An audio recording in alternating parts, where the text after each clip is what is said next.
यहां के मेहनत कश लोग और उनकी सज्जनता हम लोगों को अंतःकरण से प्रेरित करती है।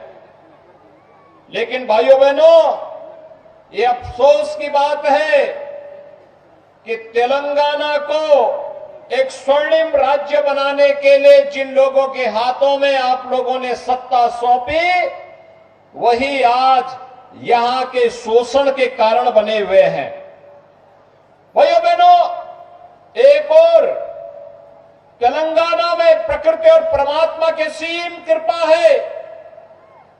यहां पर प्रचुर संसाधन है, लेकिन दूसरी ओर आज तेलंगाना राज्य के निवासी अपने अधिकार, अपनी पहचान के लिए तरस रहे हैं।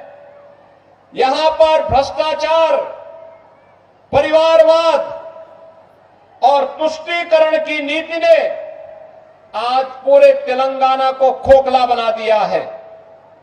भाइयों बहनों, भारतीय जनता पार्टी आपके पास आई है एक स्वर्णिम तेलंगाना राज्य के निर्माण के साथ साथ तेलंगाना राज्य के निवासियों के लिए एक स्वर्णिम भविष्य की रूपरेखा तैयार करने के लिए आज आपके पास आई है, आपका आह्वान करने के लिए।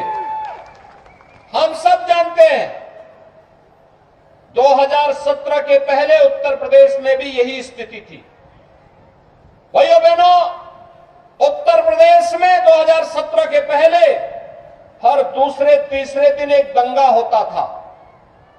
उत्तर प्रदेश में माफिया राज था।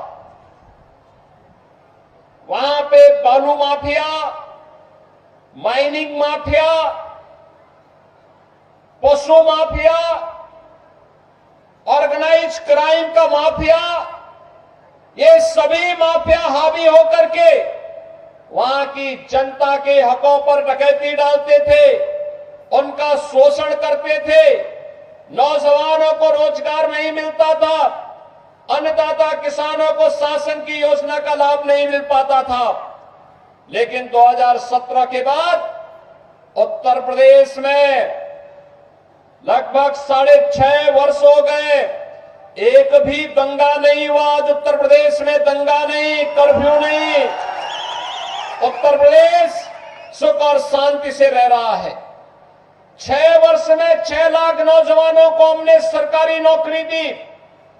1,61,00,000 नौजवानों के लिए उत्तर प्रदेश में रोजगार की व्यवस्था की। 55 लाख गरीबों को प्रधानमंत्री आवास योजना का लाभ दिया।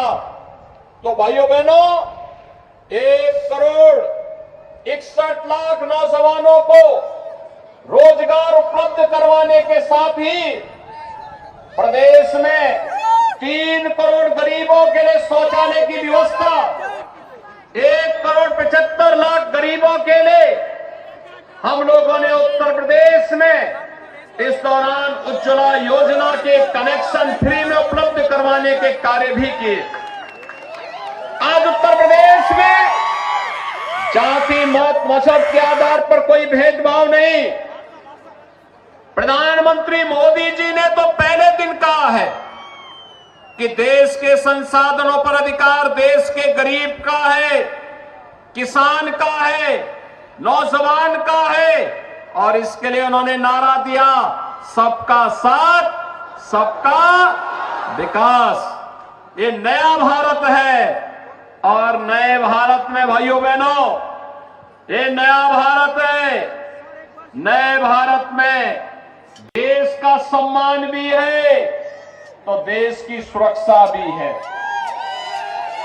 आपने देखा होगा आज 26 नवंबर है। 26 नवंबर को बाबा साहब भीमराव अंबेडकर ने भारत का संविधान बना करके तैयार किया था।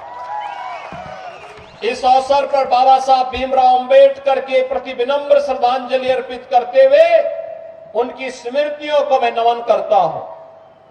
भाइयों बहनों, लेकिन कांग्रेस की सरकार के समय आज ही के दिन मुंबई में आतंकी हमला भी हुआ था।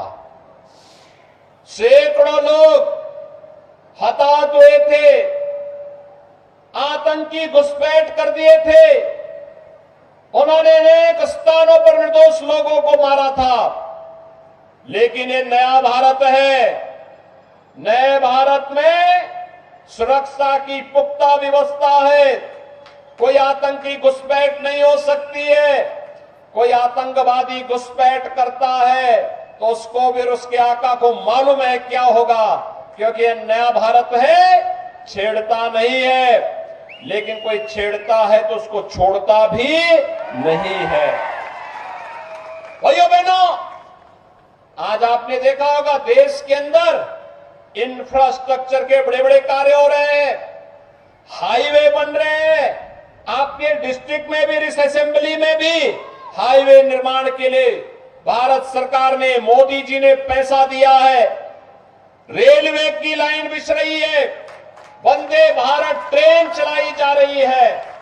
और यही नहीं, एयरपोर्ट बन रहे हैं। हवाई चप्पल पहनने वाला भी हवाई जहाज की यात्रा कर सकता है।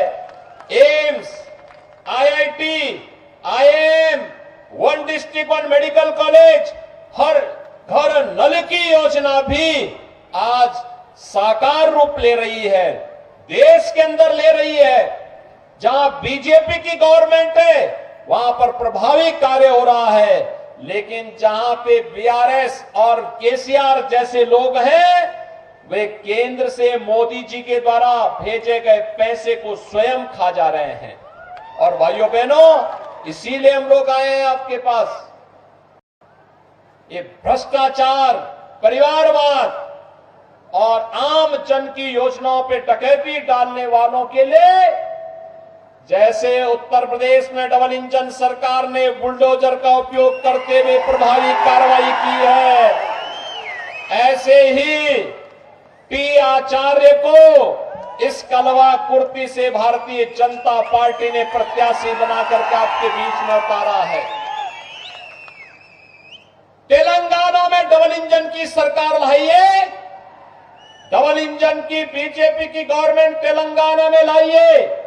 और भाइयों बहनों, कलवा कुर्ती से श्री टी आचार्य को असेंबली के लिए भेजिए। भाइयों बहनों, टी आचार्य के नेतृत्व में आज डेवलपमेंट होगा। टी आचार्य के नेतृत्व में कलवा कुर्ती में वेलफेयर की स्कीम बिना भेदभाव के हर गरीब व्यक्ति तक, हर नौजवान तक, हर किसान तक, हर महिला तक पहुंचाने का कार्य इनकी जिम्मेदारी होगी। और भाइयों बहनों, यही नहीं, सुरक्षा का बेहतर वातावरण बनाने का काम भी इनका होगा इस जिले में। और इसीलिए मैं आपके पास आया हूं। एक तरफ योजना का लाभ भी